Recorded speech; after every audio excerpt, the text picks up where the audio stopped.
예수님의 공생의 사역이 계속되고 있다가 잠시 시선을 돌려서 세례 요한에 대한 말씀을 예수님께서 하십니다. 이 당시에 세례 요한은 옥에 갇혀 있었습니다.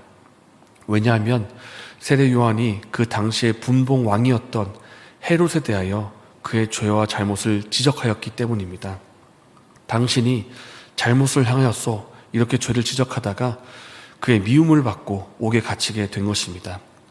비록 옥에 갇혀서 자유로운 몸은 되지 못하였지만은 그래도 제자들을 통해서 소식은 듣고 있었습니다. 자신이 옥에 갇힌 이후로 예수님께서 공생의 사역을 시작하시고 그동안 많은 일들이 있었다. 우리가 전해보았던 것처럼 나인성에 죽은 자가 살아났고 또 병든 자가 고침을 받고 또 하나님의 말씀과 하나님 나라에 대한 말씀을 듣고 있다는 소식, 그 소식이 예수님을 통해서 선포되고 있다는 소식을 제자들을 통해서 요한이 들었습니다. 이때 요한이 소식을 들을 때에는 단지 뉴스를 듣는 것처럼 그렇구나, 그런 일이 있었구나, 이렇게 듣지 않았습니다. 세례 요한은 그 이야기들을 주도 면밀하게 살피면서 확인하고 싶었던 것이 있습니다. 이 예수가 정말 구약에 예언된 메시아가 맞는가? 이 예수가 정령 그리스도가 맞으신가? 세례 요한이 직접 세례를 주기도 했던 예수님이었습니다. 이 사람을 향해서 보라, 세상 죄를 지고 가는 하나님의 어린 양이다, 직접 소개했던 예수님입니다. 그 예수님이 정령 그 메시아가 맞는지 그리스도가 맞는지 확인하고 싶었던 것입니다. 그래서 20절 말씀에 제자들을 예수께 보내어 묻습니다. 오실 그이가 당신이오니이까 우리가 다른 일을 기다리오리이까? 당신이 정말 예언된 그 메시아가 맞지요? 라고 물은 것입니다. 이 질문에 대해서 예수님께서 대답을 하실 때 그래 맞다 이렇게 하신 것이 아니라 직접 너희가 두 눈으로 보고 있는 것을 전하라 하십니다. 22절 말씀 중간 부분에 맹인이 보며 못 걷는 사람이 걸으며 나병 환자가 깨끗함을 받으며 귀먹은 사람이 들으며 죽은 자가 살아나며 가난한 자에게 복음이 전파된다 하라. 맹인이 보게 되고 못 걷는 자가 걷게 되고 가난한 자에게 복음이 전파되는 이것은 그야말로 이사야 말씀에 기록된 예언의 말씀에 성취된 것이고 메시아라는 증거가 되는 그 말씀입니다. 세례 요한이 원했던 바로 그것인데 그것이 지금 이루어지고 있다 전하라 이렇게 말씀하신 것입니다. 대답을 마치신 후에 예수님께서 요한에 대해서 말씀하십니다. 28절인데요. 여자가 낳은 자 중에 요한보다 큰 자가 없도다. 예수님께서 요한을 정말 지켜 세우십니다. 낳은 사람 중에, 여자가 낳은 인물 중에 이만한 큰 자가 없었다. 이 말은 세례 요한이 정말 큰 인물이다 이렇게 말하는 것인데, 우리가 요한이라는 인물을 보면 정말 큰 사람이고 또 독특한 사람이기도 했습니다. 왜냐하면 그가 생활하는 생활 방식을 보면 구약의 선지자와도 같은 방식이었습니다. 광야에 살면서 메뚜기와 석청을 먹으면서 그렇게 하나님 말씀을 기다리고 있다가 말씀이 주어지자 광야에 외치는 자의 소리가 되어서 회개하라, 천국이 가까웠다라고 하면서 이 백성들을 향해서 회개를 촉구하는 이 모습은 마치 선지자와도 같은 모습이었습니다.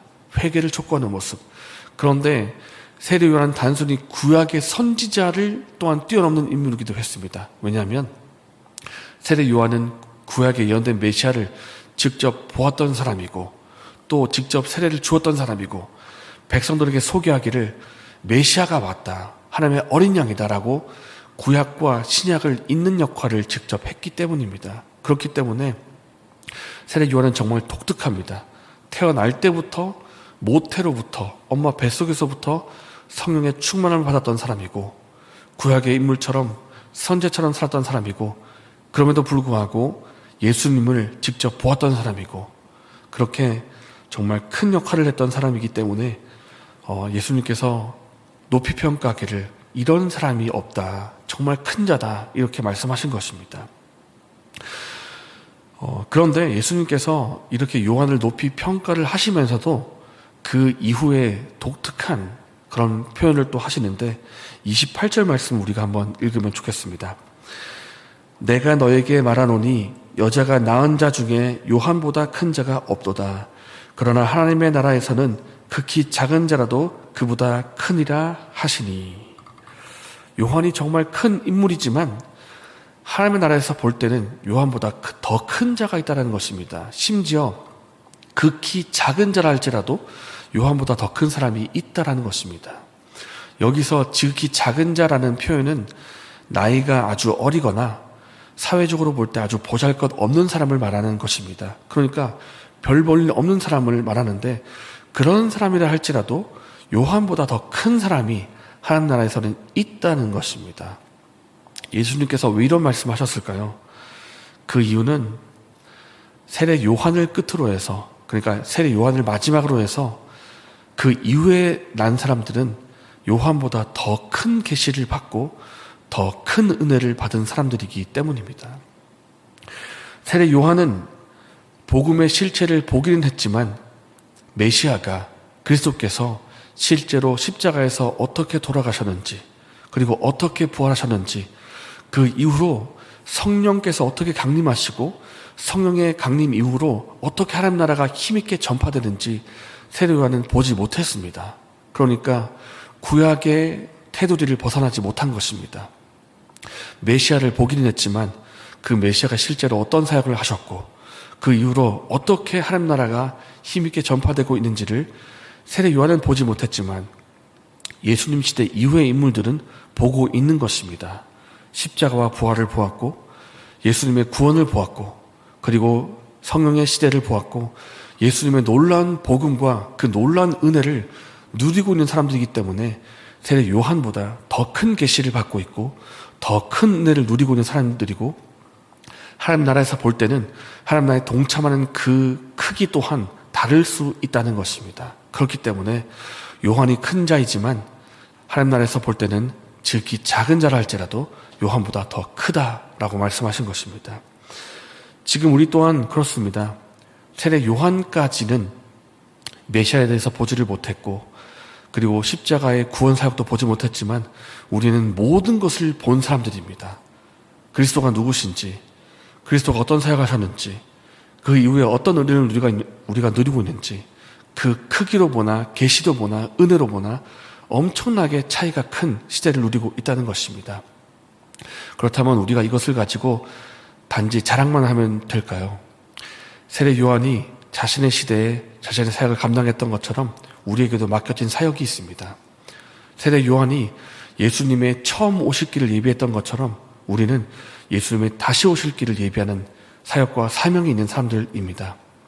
그렇기 때문에 우리에게 주어진 사역을 감당할 수 있는 저 여러분 되시기를 바랍니다. 그래서 주님의 오실 길을 예비했던 세례 요한처럼 주님의 다시 오실 길을 예비하고 그 사역과 사명을 감당할 수 있는 은혜가 저 여러분에게 있기를 예수님의 이름으로 축복합니다. 29절 말씀부터는 하나님께서 특정한 불에 대해서 비판의 말씀을 하시는데 회개하지 않는 바리새인과 율법 교사들을 책망을 하십니다.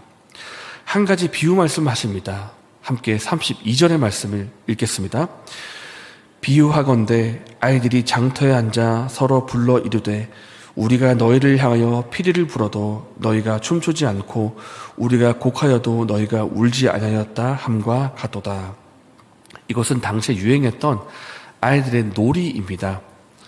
아이들의 장터를 가면 아이들이 막 모여서 우리가 함께 놀자라고 하면서 결혼식과 장례식 놀이를 하는 것입니다. 내가 옆에서 피리를 불 테니까 너 옆에서 춤을 춰라. 우리 함께 결혼식 놀이하자라고 하는데 그 친구들이 반응하지 않는 것입니다.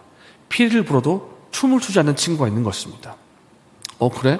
그러면 지금부터 장례식 놀이하자. 내가 여기서 애곡할 테니까 너는 여기서 통곡하고 울어라.